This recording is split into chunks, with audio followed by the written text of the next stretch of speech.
Oh, this is a bad way to start off a video. Dropping through the floor. Okay. Let's get on up here and talk, because we got a lot to talk about today regarding the, the experimental branch and whatnot with No Man's Sky, and what was announced today and what was released today. So first off, the experimental branch went live sometime last night, this morning, early this morning, whatever. It's the one that made a whole ton of changes. The first one they announced after the 4.0 update. So just over a week afterward, they've made some changes.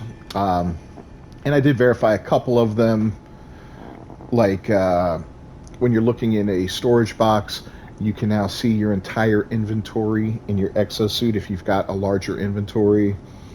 Apparently, they made the adjustments to the ship classes and all that. I haven't really played around with that too much. I did a little messing around with some modules to see if they came out any different for... I just started on the freighter, basically, because I was really curious to see if we would be able to extend that warp drive out again, but apparently not. That looks like that has remained static, as well as the fuel consumption, I believe, remains static at 20% or whatever. And so there's that. And I checked like the mining, I checked one of those specialty ones, and that stayed at 15%. So all that looks to be pretty much the same. We'll look at stuff for the exosuit and starship, as well as the little multi-tool a little bit later on. But what we really want to talk about is they just announced another experimental branch that's going live, the 1510. And let's look at that, because there's a lot to unpack here, and it sounds very interesting.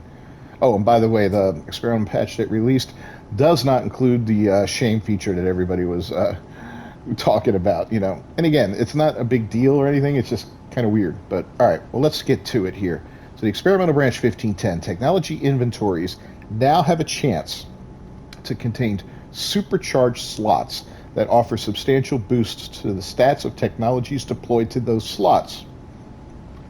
The number of supercharged slots is tied to the class of the starship, freighter, or multi-tool in question, with 1 slots available for C class and 4 for S class. So that's kind of cool. Is it only going to be the technology you put in there, or is it also going to be the upgrades? I don't know.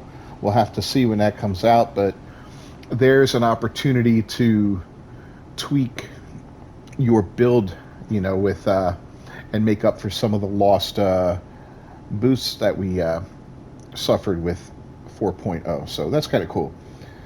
An icon reflecting the player's current mode is now visible alongside the icon representing their current platform. So it's showing the mode, which is fine. Players who elect to permanently lock their difficulty settings will have this reflected in their mode icon.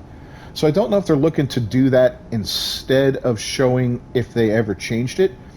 If that's the case, that's much cooler, because it doesn't bring quote-unquote shame to anybody for, changing their mode at some point, whether they were a few bucks short to buy a starship and so they just went into infinite money mode or whatever. So that's awesome.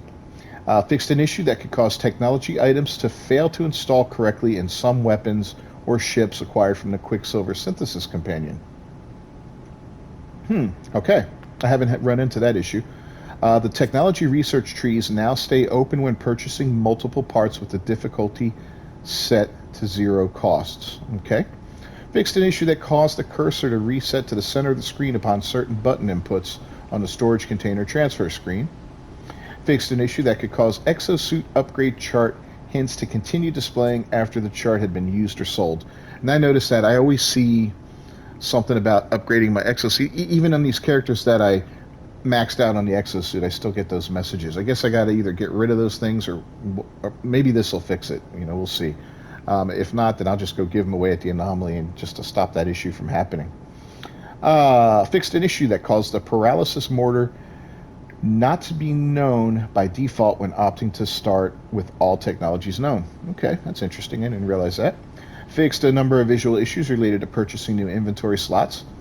Again, I'm not sure what they're talking about there. I do have a couple of things that have gone up to 99 slots in technology, and I don't believe that's correct, especially, I mean, I'm sure it's not correct. I've got it with multi-tools, for instance, where one or two of them have 99 slots and the rest have the 60, which I'm pretty sure is what they intended. I've also got 99 slots in my technology for my exosuit. You know, you look through here, and that's kind of crazy. So maybe it's that, maybe that's a visual issue, maybe not, because you can install stuff in there, you can put stuff in there, so it's more than visual at this point. Fixed a minor visual issue with mission icons during Journey Milestone guidance missions. Fixed an issue that could occasionally cause asteroids to appear the wrong color. Woohoo. And fixed an issue that could cause a soft lock on load after triggering a Journey Milestone guidance mission involving the mission board whilst within a pirate-controlled system. That's a very specific issue, but... So, you know, Sean Murray and the Hello Games team are working to, you know, keep improving. What do you think of these changes here? I'll tell you what I like, and I like a lot, is the technology boosting. That's pretty cool. You know, that really gives you an incentive to get a better ship or upgrade your current ship and all that. That's sweet. I don't know if you'll have control on where they're located within the technology area, you know, because that could be good or bad.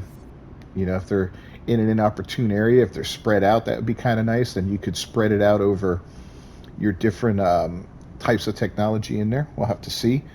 It doesn't look like it's going to be for the exosuit, though, because it only talks about Starship, Freighter, and multi-tool. So, I like the Freighter one, though, because now we can actually probably increase our warp distance again, which is awesome. That I miss.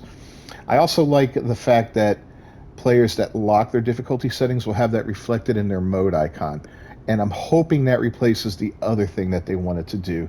Because I'd rather see, you know, hey, here's so-and-so, they're permadeath, they're locked in, they're hardcore, respect. As opposed to, oh, there's little Johnny Bravo over there, and he's playing in normal mode, but he made some kind of adjustment at some time, and it's like, well, really, who cares? You know, that's silly. So I like that a lot. Everything else is, yeah, seems pretty cool. Looks like they're addressing a lot of issues.